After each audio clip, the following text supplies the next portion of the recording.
እቺ ልጅ ግን አይኗ ምን ሆኖ እንደዚህ ያበጠው? ተመልከቷት። አታሳዝንም? በነገራችን ላይ ቲክቶክ ላይ 1.9 ሚሊዮን ሰው አይቷታል። በጣም ታሳዝን ነበርና ብዙዎቹ እንደውም ይህ ነገር እያዩ ዶክተር ምን ሆና ነው እቺ ልጅ እንደዚህ አይኗ ያበጣው ምክንያቱ ምንድነው እያሉ ይጠይቁኝ ነበርና ህፃናት አይናቸው እንደዚህ ሊያሳብጥ የሚችሉ 5 ዋና ምክንያቶች አሉ።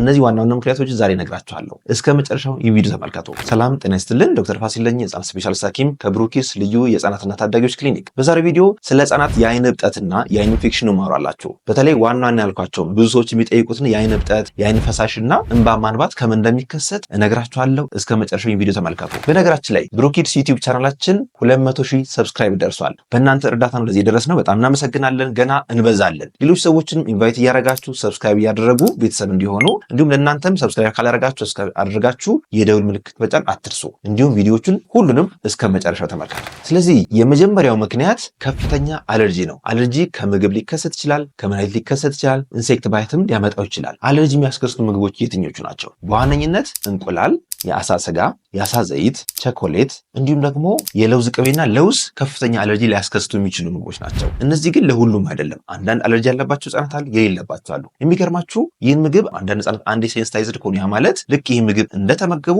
መጀመሪያ ላይ አንቲቦዲዎች ወይም ተዋጊ ንጥረ ነገሮች ይመረታሉ። የሚያመርቱትም ደግሞ ነጭ ደም ሴሎች ናቸው። እነዚህ ተዋጊ ንጥረ ነገሮች ለሚቀጥለው ኤክስፖዠር እንደ ወታደር ሬዲ ሆነው ነው የሚጠብቁት። ስለዚህ በሚቀጥለው ጊዜ ወይ ቸኮሌት ወይም ደግሞ አሳ ሊሆን ይችላል፣ ማንኛውም ነገር አለርጂ የሚያስነሳባቸው ነገር ከተመገቡ በከፍተኛ ሁኔታ እነዛ ኬሚካሎች ይለቀቃሉ። እዛኔ አይናቸው በከፍተኛ መጠን ያብጣል። ይህ ነገር አይን ብቻ አይደለም የሚያሳብጠው፣ ምላስ ሊያሳብጥ ይችላል፣ ጉሮሮ ሊያሳብጥ ይችላል። ኢቭን ኃይለኛ ሲሆን ጉሮሮ አሳብጦ ላሪንጃል ኢዴማ የሚባል አለ። እሱ ሙሉ ለሙሉ ሊዘጋ ይችላል። ላሪንጃል ኢዴማ በጣም ከፍተኛ ሆኖ ከዘጋ የአንድን ሰው ህይወት ሊያጠፋ ወይም ህይወቱን ሊቀጥፍ ይችላል። በጣም ከፍተኛ የሆነ አደጋም ሊያስከስት ይችላል። ይህ ግን ከስንት አንድ የሚፈጠር ነገርና መደንገጥ የለባችሁ። በነገራችን ላይ ከአለርጂ ጋር የተገናኙ የደም ምርመራዎችን ማግኘት ከፈለጋችሁ ብሩኪድስ ልዩ የህፃናትና ታዳጊዎች ክሊኒክ ላይ ይገኛል። እንደምታዩት ላቦራቶሪያችን እጅግ ዘመናዊና የተሟላ ነው። እያንዳንዱ ነገር መርምሮ ችግሮቹን ማወቅ የሚችል ትልልቅ ማሽኖች ተገጥመውለታል። አድራሻችን ጦር ኃይሎች አውግስታ ድልድይ አካባቢ እንገኛለን። በአዲሱ የወራ መንገድ ላይ ያገኙናል። ስለዚህ ወላጆች እንደዚህ አይነት ምልክቶች ካያችሁ በአቅራቢያችሁ ባለው ሐኪም ጋር ቀርባችሁ ማስመርመር ተገቢ ነው የሚሆነው። ሁለተኛ ምክንያት ደግሞ የንብ ንድፊያ ወይም ቢ ስቲንግ። ንብ ከነደፈችን አይናችን በከፍተኛ ሁኔታ ሊያብጥ ይችላል፣ ግን ለሁሉም አይደለም። ብዙዎቻችን በሎካል ሪአክሽን ወይም እዛ አካባቢ መቆጣት ሊኖረው ይችላል። አንዳንድ ህጻናትና አዋቂዎች ላይ ግን ሙሉ ሰውነት ሊያብጥ ይችላል። በነገራችን ላይ ንብ ከተናደፈች በኋላ ንቢቷ ራሷ ትሞታለች እና ብዙ ጊዜ ሲነድፉን እዛው የመቆየት ባህሪ ያላቸውና አይበለውና ንብ ህፃናትን ወይም አዋቂዎችን ስትነድፈን ማድረግ ያለብን 5 ዋና የቤት ውስጥ መፍትሄዎች አሉ። ይህን መጨረሻ እነግራችኋለሁ። እስከ መጨረሻ ተከታተሉት። በነገራችን ላይ የንብ ቬኖም ውስጡ 3 ዋና ኬሚካሎች አሉ። የመጀመሪያው ሜልቲን ይባላል። ሁለተኛው ፎስፎላይፔስ 2 ይባላል። ሶስተኛው ሃያሉሮኒዴስ የሚባል ኤንዛይሞች አሉ። እነዚህ ኤንዛይሞች ሴል ሜምብሬን የሚባለውን የሴሎችን ሽፋን በከፍተኛ ሁኔታ የመሰባበር የመሰነጣጠቅ ባህሪ ያለው የዛኔ ከፍተኛ ህመም ሊያስከስት ይችላል። የንብ ንድፊያ 3 ደረጃ አለው። ማይልድ፣ ሞዴሬት፣ ሲቪር የሚባለው ከፍተኛ ደረጃ ወይም አናፍላክሲስ ደረጃ ሲደርስ ሲሆን ቅድም እንዳልኳችሁ ልክ እንደ ምግብ አለርጂ ሁሉ ጉሮሯችን ሊያንቀን ይችላል። ሙሉ ለሙሉ ጉሮሯችን ሊዘጋ ይችላል እና አይናችን ማበጥ ከጀመረ ሰውነታችን ማበጥና ሸፍቶች ከጀመሩ በአፋጣኝ ህክምና ቦታ ላይ ገብታችሁ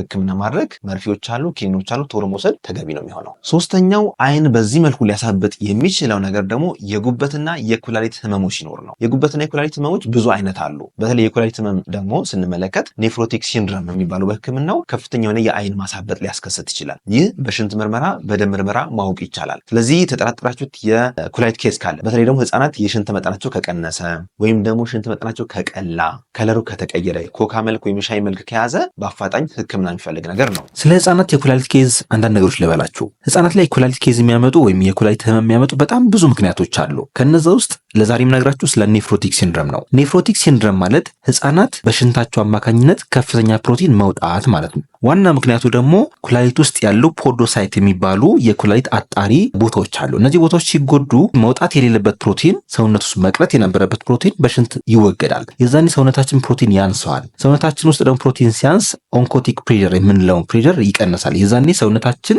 ማበጥ ይጀምራል ማለት ነው። ስለዚህ በሱ ላይ እንደምትመለከቱት እንደዚህ አይነት ፒክቸሮች ከኩላሊት ኬዝ ጋር ብዙ ጊዜ የተገናኙ ናቸው። አሁን አስተውላችሁ ከሆነ የኩላሊት የህመም መጠን ብዙ ሰዎች ላይ እየጨመረ ነው ያለውና ኤግዛክትሊ በአንድ ምክንያት መከሰትም ምናልባት አመጋገባችን ላይ የምንከተለው ዘይቤና ውሏችን የምንመገበው ነገር የራሱ አስተዋጽኦ አለው። ለምሳሌ ህፃናትን ገና ከልጅነታቸው ጀምሮ ለስላሳ፣ የታሸጉ ጁሶች፣ የታሸጉ ፍራፍሬዎች፣ የታሸጉ ነገሮችን በጣም ኬሚካል የበዛባቸው ነገሮች ስንሰጣቸው ለኩላሊታቸውም ለአይምሯቸውም ጥሩ አይመጣም። ከዛ በተጨማሪ ደግሞ የታሸጉ ኩኪሶች፣ የታሸጉ ነገሮች፣ የታሸጉ ብስኩቶች አሁን በተለይ ደግሞ አይታችሁ ከሆነ ሚዲያው ላይ በጣም ብዙ የሆኑ የኩኪስና የጁስ ማስታወቂያዎች አሉና እነዚህ ምናልባት ኩላሊትም ሊጎዱ የሚችሉ ሰውነት ሊጎዱ የሚችሉ ኬሚካሎች ስላሏቸው ለህፃናት ባይሰጡ እመክራቸዋለሁ። በተቃራኒው ደግሞ የጉበት ኬዝ ካለ ቶሎ ማወቅ ይቻላል። እሱ ምንድነው? አይናቸው ቢጫ ይሆናል። ህፃናት አይናቸው ቢጫ ከሆነ በአፋጣኝ ህክምና ይፈልጋሉ።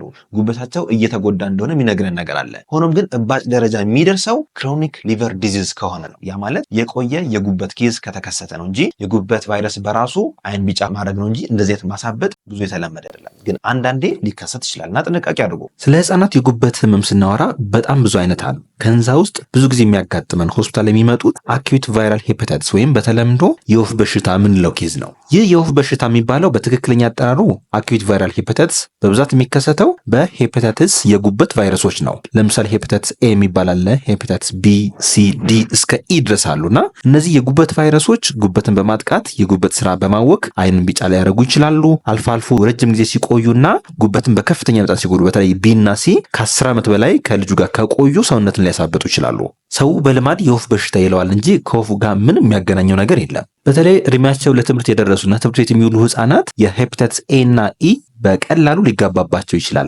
የሚጋባውም በፌኮ ኦራል ትራንስሚሽን ነው። ያ ማለት በእጅ ንጽህና ጉድለት፣ በምግብና በውሃ ንክኪ፣ ከሽንት ቤት መልስ ባለ ንክኪ ሊተላለፍ የሚችል ነገር ነው። ስለዚህ ህፃናት ሁሌም ከሽንት ቤት መልስ እጃቸው መታጠብ አለባቸው። ሁሉም ወላጅ ለልጆቻቸው ከሽንት ቤት መልስ ወይም ፖፖ ከተጠቀሙ በኋላ እጃቸውን በሳሙና መታጠብ እንዳለባቸው በደንብ ማስተማር ተገቢ ነው የሚሆነው። አለበለዚያ እርስ በርስ በተነካኩ ቁጥር አንዱ ቫይረስ ለአንዱ፣ አንዱ ባክቴሪያ ለአንዱ ሊተላለፍ ይችላል። የጉበት ህመም ሊያስከስት ይችላል። በነገራችን ላይ አብዛኛው የጉበት ኬዝ የሚከሰተው ወይም የሚመጣው በቫይረስ ነው። ልጆች ላይም በቀላሉ የሚያልፍ በቀላሉ የሚድን ነገር ነውና ብዙ መደንገጥ የለብንም። ሆኖም ግን እንዳልኳችሁ ቅድም ከ10 ዓመት እስከ 20 ዓመት ግን አብሮ የሚቆይ ከሆነ ክሮኒክ ሊቨር ዲዚዝ ያስከስታል። ያ ማለት ረጅም ጊዜ የቆየ ስር የሰደደ የጉበት ህመም የዛኔ ፊት ሊያሳብጥ ይችላል፣ ሰውነት ሊያሳብጥ፣ ሆድ ሊያሳብጥ ይችላል። ስለዚህ ህፃናት ላይ በተለይ ታዳጊ ህፃናት ላይ ቢጫነት ከተከሰተ ምንም ጊዜ ሳትሰጡ ቶሎ ማስመርመር ተገቢ ነው የሚሆነው። አይናቸውም በደንብ ተከታተሏቸው። ትውከት ሊያመጣ ይችላል፣ ሆድ መነፋት ሊያመጣ ይችላል፣ የምግብ ፍላጎታቸው ይቀንሳል። አስሬ ሆዴን የሚሉ ህፃናት በሙሉ ከዚህ ጋር ባይገናኝም አንዳንዱ የሆድ ህመም የዚህም ኬዝ ሊሆን ስለሚችል አይናቸውን ቼክ አድርጉላቸው።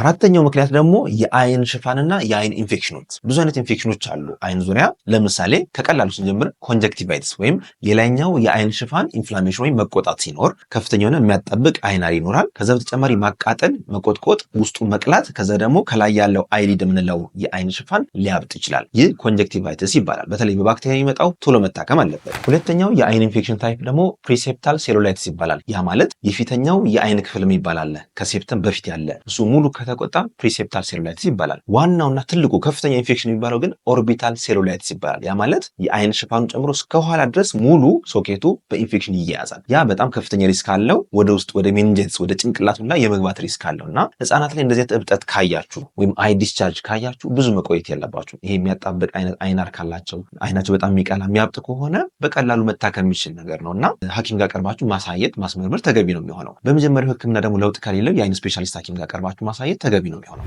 በመጨረሻም ቅድም ያልኳችሁ 5 ዋና ዋና የቤት ውስጥ መፍትሄዎች አሉ ብያቸዋል። አንድ ሰው ንብ ቢነድፈው ምን ማድረግ አለብን የሚለው ማለት ነው። የመጀመሪያው ስቴፕ ቀስ ብሎ ይቺ የነደፈችን እሾህ ማውጣት ነው። ስናወጣት ግን በጣም ጥንቃቄ ይፈልጋል። እዛው ስኩዊዝ የምናደርገው ከሆነ ቅድም ያልኳቸው ኬሚካል ወደ ውስጥ ይለቃል እና በጣም በጥንቃቄ በጥፍር ቀስ አድርጎ ማውጣት ይመከራል። ሁለተኛ ስቴፕ ደግሞ በሳሙና እና በውሃ በደንብ ማጠብ። ሶስተኛ በረዶ መያዝ። እዛ የተቆጣው ክፍል ላይ በረዶ ከ10 እስከ 20 ደቂቃ ከያዛችሁ ፈውስ ይሆናቸዋል። አራተኛው ደግሞ በጣም የሚገርም ነው። ማር መቀባት ይቻላል። ማሮን ራሷ ትሰራዋለች ደግሞ ትነድፈናለች። በጣም የሚገርም ተፈጥሮ ነው። ግን ማር ደግሞ በጣም ወሳኝ ነው። በተለይ ለቁስሎች እንዲህ ረጃጅም ጊዜ የሚቆዩ ቁስሎች አሉ ቶሎ የማይገጥሙ ኢቭን ለነሱ ራሱ ማር መጠቀም ይቻላል። ኢንፌክሽን ይከላከላል። አንቲማይክሮቢያል ወይንም ባክቴሪያን የመከላከል ብቃት አለው። ቁስሎች ደግሞ ቶሎ እንዲድኑ ይረዳል። ስለዚህ ማር መቀባት አራተኛው መፍትሄ ነው። አምስተኛው መፍትሄ ደግሞ የእሬት ቅጠል መጠቀም። የእሬት ቅጠል በምስሉ ላይ እንደምትመለከቱት ጄሊ የሆነ ወይም ቅባት የሚመስለው ነገር ትፈቀፍቁትና እሱ የነደፈቻችሁ ቦታ በደንብ መቀባት። ይህ በጣም ኢንፍላሜሽኑን የመቆጣጠር ባህሪ ያለው በጣም ብዙ ጥቅሞችም ራሱን ይቻላል። እሱ በሌላ ቪዲዮ ሰራላችኋለሁ። እንግዲህ ለዛሬ ያዘጋጀሁላችሁ መረጃ ይህን ይመስላል። መረጃውን ከወደዳችሁት ላይክ አድርጉ። ጥያቄ ካላችሁ ኮሜንት ላይ አስፍሩልን።